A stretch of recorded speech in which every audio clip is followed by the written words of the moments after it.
One thing that I think is important to understand is that what this is all about, what we're doing here, what the practice is all about, is the discovery of the awareness that is always there.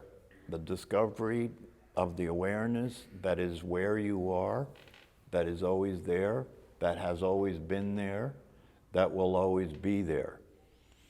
And not just the discovery of that awareness, but the teachings tell us that that awareness is our true nature.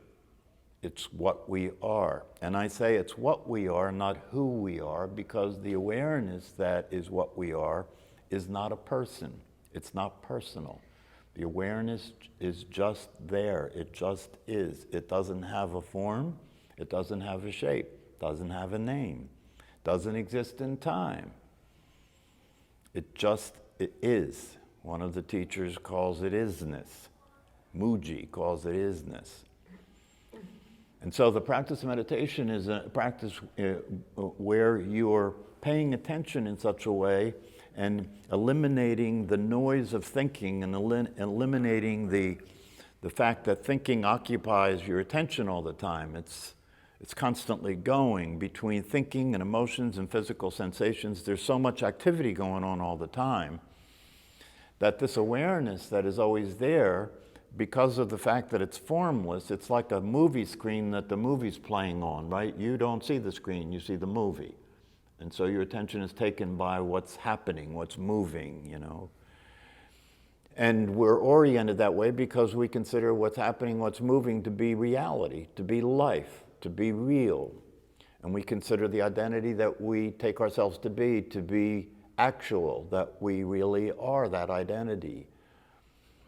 We consider ourselves to be a physical body, even though that consideration isn't that deep, because if you talk about the body, you say my body. I have a body. When you talk about the body, you say I have a body. So you're not saying I am a body, you're saying I have a body. And you're saying it that way because that's the way it occurs for you. You know, if you look, you see there's a body here. If I look at my hand, I see there's a hand here. My hand's not looking at me, I'm looking at my hand.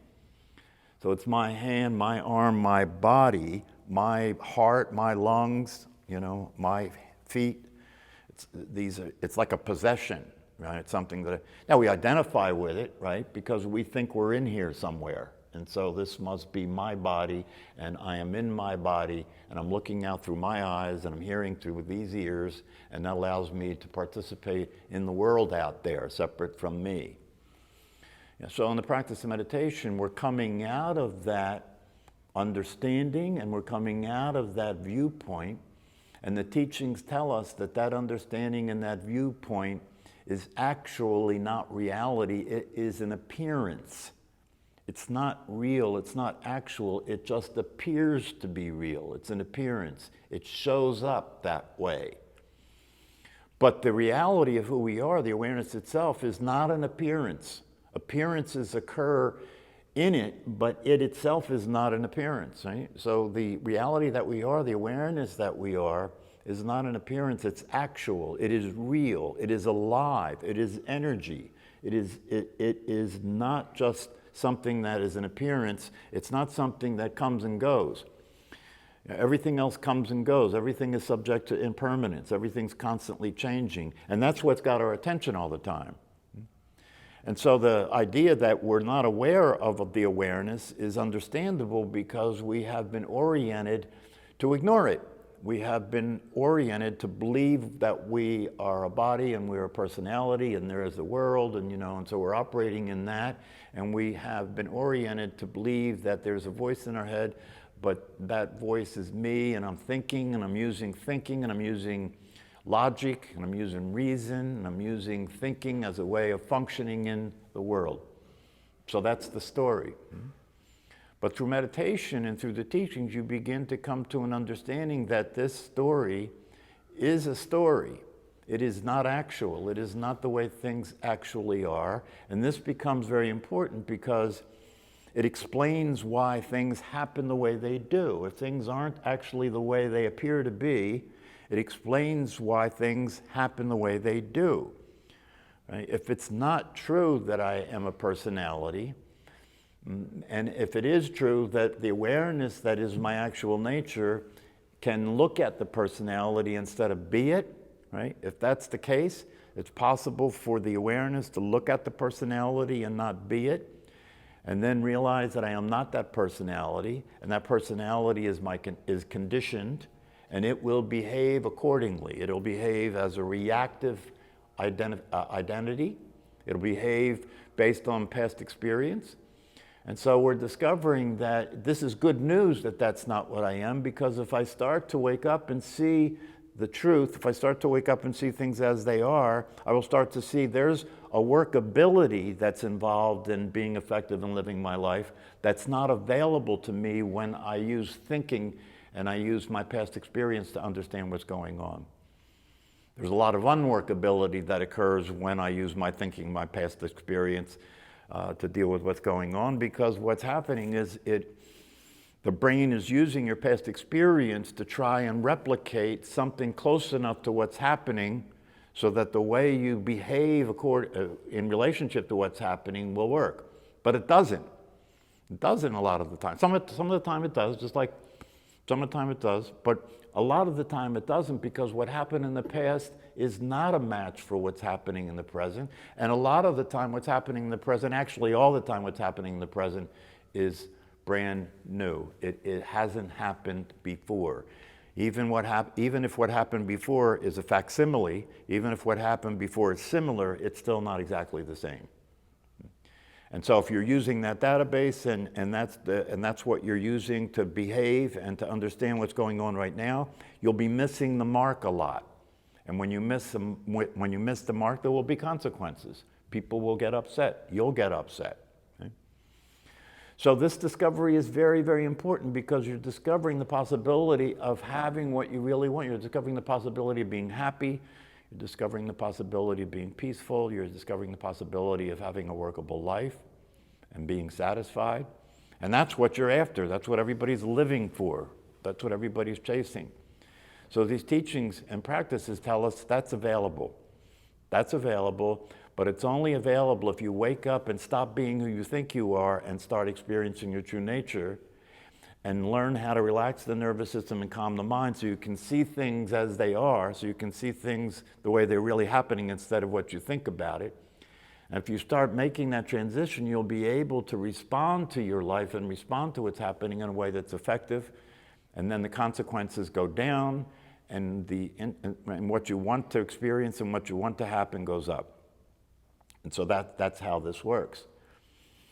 So the key to having that be the case is to spend the time necessary to practice coming out of the habitual way that you are as a thinker, come out of the habitual way that you are as a personality, and start to come to a new understanding about what's happening, come to a new understanding about your true nature, and start to be able to be aware of and experience your true nature in real time.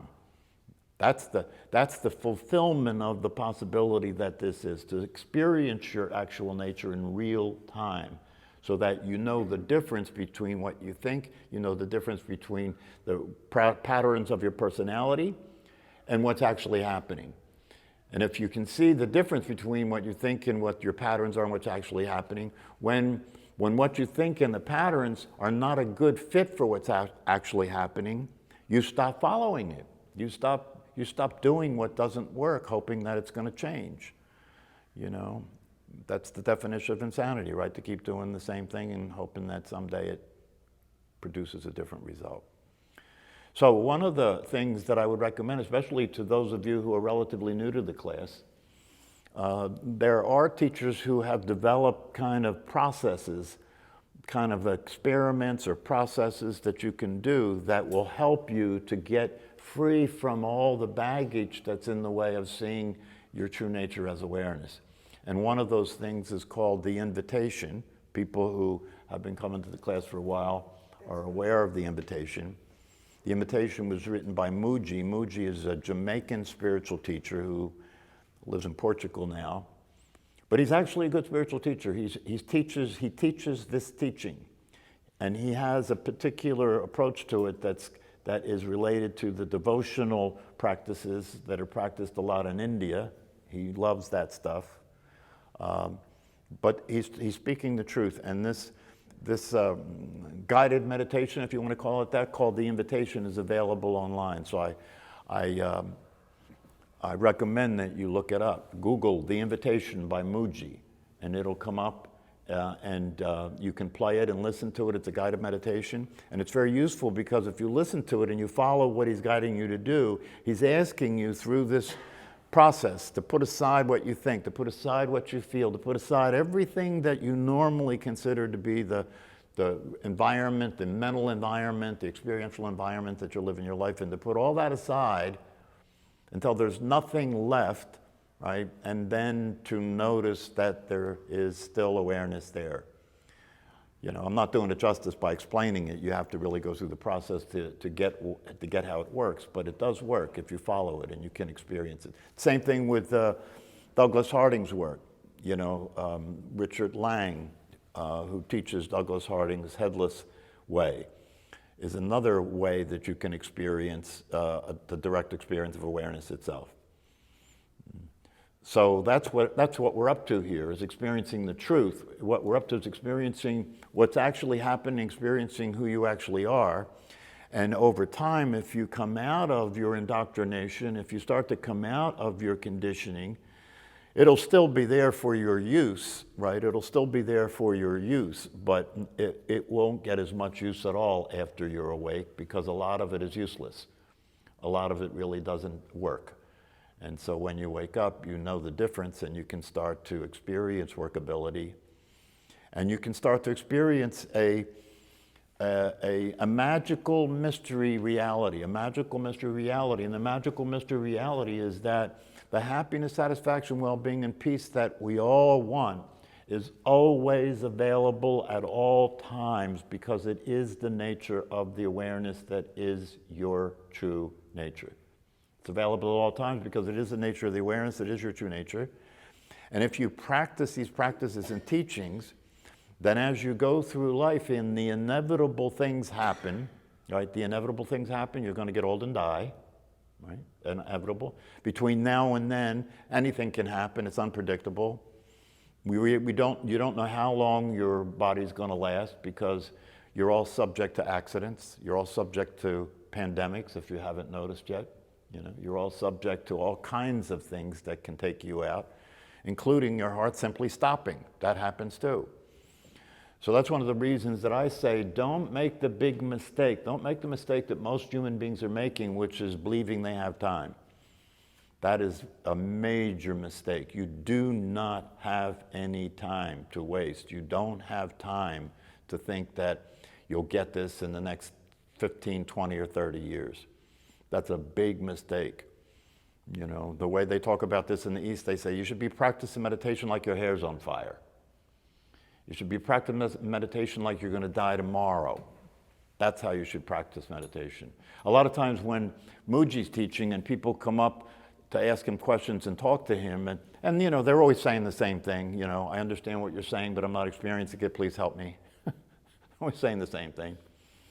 And what he says a lot of the times is, well, you understand it's possible for you to experience the truth right now, don't you? Yes, I do experience it, but I'm not. I'm aware of that, but I'm not experiencing it. Okay. Pretend that you're going to die in the next hour. Does that change anything? Pretend that you're going to die in the next hour. Does that change anything? Do you think you might get a little more focused if you're going to die in the next hour? Stephen Levine, who is a wonderful spiritual teacher, him and his wife worked in hospice care in San Francisco for many years, teaching people who were dying meditation, teaching people who were dying about the truth. And it was a very powerful experience, because to teach people who were dying about the truth and then to see them wake up before the body drops is a very moving experience. You know, it's a huge contribution to make to people. And he wrote a book, Stephen Levine wrote a book, something about, the title was something about, what if this was your last year of life, or something like that. And the whole book was about if you were going to die in a year, and you were sure you were going to die in a year, how would you start to look at your life? How would you start to practice meditation? How would that make a difference if you knew that was the case? And that's what I mean when I say you don't have time. My Zen teacher says when you sit down to meditate, you should practice dying every time. You should practice dying every time you practice meditation, right? Because that's what you're doing. You're practicing dying in the sense that you're letting go of what's not real. You're letting go of the personality that you believe that you were, that you've been being, that you've been operating in the world as. You're letting go of that. And if you let go of that, it's a death. And that's what you should be doing every time you sit down and practice meditation. Letting go of the idea, letting go of the thought about who you are, who you think you are, and recognizing that that's just a thought, that's just a belief, that's not real, that's not actual, that's not alive. And what is real and actual and is alive is the awareness itself, and that's there all the time. So you want to be looking to see the awareness. You want to be paying attention to see the awareness. The awareness is there right now. In the experience that every one of you are having, there is an experience of awareness there. That's what you want to identify, that's what you want to discover, that's what you want to pay attention to, and that's what you want to start to pay attention to consistently as possible. When you're meditating, that's what you're paying attention to, because when you move attention from the thinking activity to awareness of the body breathing, you're not thinking about the body breathing, you're being aware of the body breathing, and that awareness is alive, it's real, it's not a thought. You're actually aware of the body breathing. You're present to what's happening, which is the body breathing. Now, the purpose of that is to strengthen your ability to maintain your attention, strengthen your ability to maintain your attention where you choose to place it and then hold it there consistently. That's called samadhi. It's called samadhi in meditation traditions. And if you hold your attention consistently there, on the awareness of the body breathing, you are aware of the body breathing, but you're also aware of awareness itself, and that awareness itself is real. It is the solution to your life. And because you're not involved in the thought activity, you now have access. You can discover that the awareness is not something other than you that's aware of the body breathing. You can discover that the awareness that's aware of the body breathing is actually what you are. It's not separate from you. You are that awareness. This is what this is all about. And if your identity shifts from being a body and a personality over time through meditation and learning about the teachings, if that identity shifts and you start to be the awareness consistently in your life, you will be consistently satisfied, peaceful, happy, feeling at home in your life, seeing things clearly. Your life will be fulfilled. This is what you see when you look at realized people who have done the work, who've done the practice and studied the teachings. You see somebody who's very settled. They're very settled about everything. If any of you who knew about Thich Nhat Hanh, right, the famous Zen teacher Thich Nhat Hanh, right? If you ever seen him be interviewed, it's like he looks like he's asleep, but he's still talking. That's how settled he is, And one of his famous sayings was, "Clouds never die." It's one of his famous sayings. What's he talking about? He was an awake human being, and he was pointing to the most important thing an awake human being can point to in relationship to other human beings. Clouds never die. What he was saying is that clouds and you are the same. Clouds never die. You never die. Clouds are what? Water, right? Does that water ever disappear? No, it just changes, right? Changes into snow, rain, clouds, right? That's what he was pointing at. He's saying you and clouds are the same. The awareness that you are is like the water that changes from ice to rain to snow. The awareness that you are is the same. It's changing all the time, like the water that changes, right? But it's always exactly the same like the water is. It's still water all the time. Your awareness is awareness all the time. It may take the form of a personality temporarily, right? But even while it's in the form of a personality, it is the awareness. This is an important thing to understand because the teachings that I depend on here are non-dual teachings, meaning that there is only one reality. There is not two realities. You are not separate from reality. You and reality are the same thing. You and reality are the same thing. It's non-dual. It's a non-dual experience. The realization of the truth is a non-dual experience. And that's something that, you know, it's hard enough to conceptually understand non-duality because we're so dualistic. Thinking is a dualistic process, right? We're so dualistic, we think that we're separate from the world. That's dualistic, right? But the teachings tell us that's all an appearance, that's all an illusion. The reality is that what is true is one. What is true is not two. One is true is non-dual. You and the world are not separate from one another. Scientists know this. You know, if you think you're separate from the world, stop eating, stop breathing, and stop drinking and see how long you last. You know, you're intimately connected to the environment that you're in right now. And you're not separate from it. You are literally part of what's happening. Not only are you part of what's happening, you can take it even further and say you are what's happening. Awareness and the content of awareness are the same thing. What the teachers tell us in the beginning, like what Rupert Spivey says in the beginning in order to help you to understand, is that your awareness is like the film screen that the movie's playing on. You don't see it because you're paying attention to the movie all the time, and the movie's changing all the time, but the screen stays the same. It never changes, right? He uses that as what he calls a concession, because that's not actually the case, but that'll at least allow you to understand what the awareness is, right? But then we have to go further to get to the actual truth. The actual truth is that what's playing on the screen and the screen are the same thing. There aren't two. It's one thing happening. It's one thing happening. So that metaphor breaks down because there is a separate screen from what's playing on the screen, right? But in your experience right now, there is no separate awareness from what you're looking at. What you're looking at and awareness are the same thing. What you're looking at and awareness are the same thing.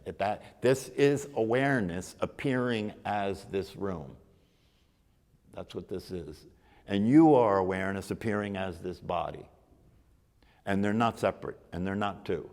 And when you wake up and when you do enough of the practices and you calm the system down, you start to experience what it's like to be in harmony with the universe. Because if you're not separate from it, then you're part of it. You're harmony. You're in harmony with the universe. Right? And that's an experience that's very fulfilling. It's what people call finally being at home. Feeling at home in my life, because my life, the home of my life, is me and the universe are the same thing. And that's still just conceptual information. The experience of that is different from the concept of it. The experience of it is just the experience of flow. It's the experience of being. It's the experience of presence. It's the what they talk about in the Heart Sutra. It's emptiness is form and form is emptiness. That's the non-duality of the screen in the movie, right? The form is the movie playing on the screen, and the screen is the emptiness, right? But in reality, there is no separation between the screen and the form. There is no separation between what you're seeing and awareness. They're the same thing. And that's why in the Heart Sutra it says, emptiness is form and form is emptiness. It's the same thing. We're oriented to see the form of it, right? And we don't realize that this form of it is appearing in awareness, as awareness. All right, I don't want to get too heavy. Everybody will go to sleep. You can tell when you're getting too heavy, people start snoring, you know. See, because your mind is set up one of the ways your mind protects you from any threat is to have you go unconscious. Did you know that? It's to have you go. Were you ever in a throwdown argument with somebody that had a lot of high emotional material to it? Were you ever in a situation like that and you notice how tired you feel? Yeah. Like you don't even want to talk anymore. Just want to go to sleep or eat. Eat or sleep. No talking. Eat or sleep. Right? That's the system working.